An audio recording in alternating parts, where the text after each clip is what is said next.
What is up, SmackNPie here, and welcome to Little Nightmares 2 video on the channel. This is going to be our part 1 for the story ending timeline for this universe, and in today's video, we are going to take a look at the shocking ending for this game, explain what just happened, along with the help of secret ending. But first, I must say two things. Number 1, massive spoilers ahead, and number 2, this is my interpretation of things, and most likely how I want things to be. There are many ways you can go about for this game's story, and the ending specifically, so with that being said, let us begin. Since I did one take for the game's recording, forgive my face cam on the top right as I couldn't get the time to record another playthrough without it now. There are a couple of ways we can tackle this ending. I like to put it in 3 parts. Number 1, Mono and Thin Man, number 2, Six, and number 3, Little Nightmares universe. The game starts with the sequence of Mono waking up in a glitched reality of transmission, where he sees a hallway with the familiar door at the end. This is pretty similar to what Six was seeing in her journey back in the mall, Lady Geisha, in the first game. Keep this point in mind as I'll come back here. Mono first finds and saves Six. Alongside her, they both conquered the disturbing, distorted, and broken streets of the Pale City. Mono and Six as a team build their trusted relationship between each other, helping out puzzles, finding way out, overall giving emotional support. Holding hands mechanic is a direct representation of that support. During their journey, Mono regularly come across these televisions, these transmissions and signals. It should be noted that only Mono is affected physically by it, not Six, as if the transmission directly wants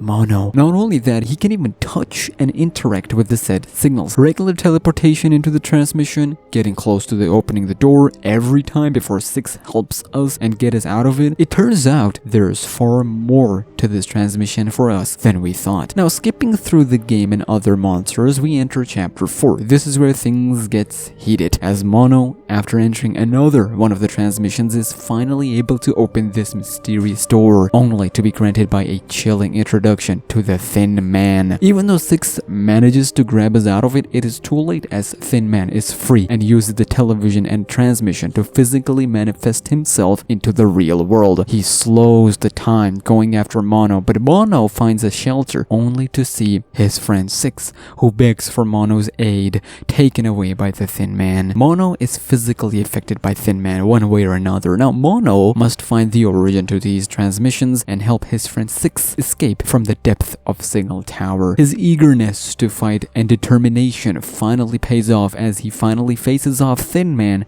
in the warped streets of Pale City, where we discover that Mono has his own set of powers that he didn't know existed. Him being able to use the same transmission signals against the Thin Man and defeats him right then and there as the Thin Man glitches out of real world into oblivion. Keep in mind the way they both fight, holding up hands, trying to sorta stopping one another. I'll come back here later. Now, not only Mono defeated Thin Man, but also consumed Thin Man's power as he teleports directly in front of Signal Tower, who welcomes his arrival with open arms. Here, Mono learns the disturbing reality of everything, the unexplained gravity of this place, the shining colors inviting him into the depths as if familiar music guides him to his lost friend, Six. This is where true Little Nightmares tradition comes into play, as my fear and concern became reality. We shouldn't be surprised by this. It was inevitable. Immediately when I learned about Six not being playable but AI companion, I knew this would happen. We are greeted by Six in a horrific form, an unrecognizable, abnormal form, which truly sends down shivers amongst many fans of Little Nightmares universe. Mono, seeing how Six guards her music box, realizes that this is what keeping this demon from becoming Six, and Six from becoming true demon. It is actually poetic, it works both way around. Now, Mono, after a bunch of sequences, smashes the music box, and off topic, the way they pull this off is pure evil and genius, using call cues, reminding her of all the memories with Mono, knowing that real Six is inside somewhere. Mono successfully smashes the music box, and the game reveals that Six was indeed trapped in it thanks to Signal Tower. They finally manage to make a run. Just when they get near a transmission to escape this nightmare, Mono trips a little, left behind as the place is crumbling down, left with no choice but to make a jump, hoping that Six would catch her, and she does. However, after some hesitation, the game throws a shocking twist as Six let go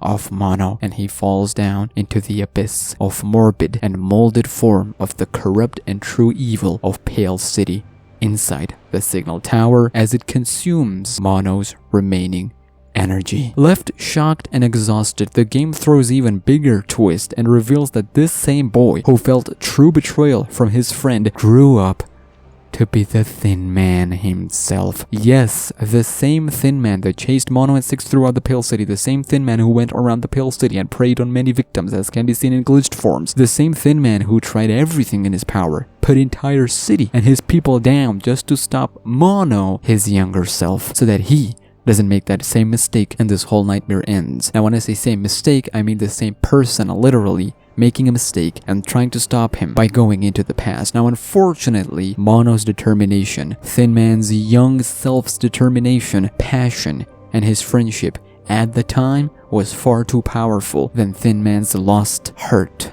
and feeling of betrayal, anger. Mono's good side overcome Thin Man's bad side. This game is an endless torment of Thin Man as he tries to stop his past self from making that mistake, only to go through it again and again. Signal Tower uses that negative energy and feed off of everyone's negativities in Pale City, hence consuming it and resulting in the viewers. Other monsters we've witnessed throughout the game, they have a different story. Thin Man, however, uses Signal Tower to go back in the past and the future. The timeline goes in one direction. Signal Tower and its transmission, however, they can go back and forth. That is how Thin Man is able to do what he's doing. However, he needs someone from that time to catch the bait from the transmission. Through them, he can manifest himself into the reality. This also explains why the time suddenly slows down and young Mono, specifically not Six, glitches in and out of reality as the time is bending. Two physical selves existing in one reality is what is causing all of this. Mono's story is truly a tragic tale. But why did Six betray Mono? After he saved her multiple times, he even helped her overcome her demon. What happened? Well, this is where the secret ending comes into play. You see, after Thin Man bended time using Signal Tower to stop his past self, he left many souls in the middle of nowhere. Once he preys on someone, they become a glitch in that timeline. Their physical self exists in Signal Tower and their inner negative side, which I touched earlier, takes over. Mono literally helped Six from that endless torment. However, he missed one thing. You see, he only separated Six in two, but he didn't actually kill or got rid of either. Six's good side and bad side both exists, and that is the first lesson to be taken away from the ending. No matter what we do, the negative side will exist. It is only when we let it control all of us, when we let it control and take over our good side, is when the problem occurs. So, was that the Six's bad side taken over at the end? Well, many theorists believe, and you can take it from both approaches. Mike from Super Horror Bro, for example, went into a different route altogether. I would highly recommend you guys to watch his video, but my take here is this is Six from the future in the present, living in the past. In the secret ending, we learned that she actually consumed some of Mono's powers. How? Well, Mono defeated Thin Man due to his good side taking over. Bad determination, passion, etc. Through him, he defeated Thin Man. But here, that was shattered right there in the moment when she let go. That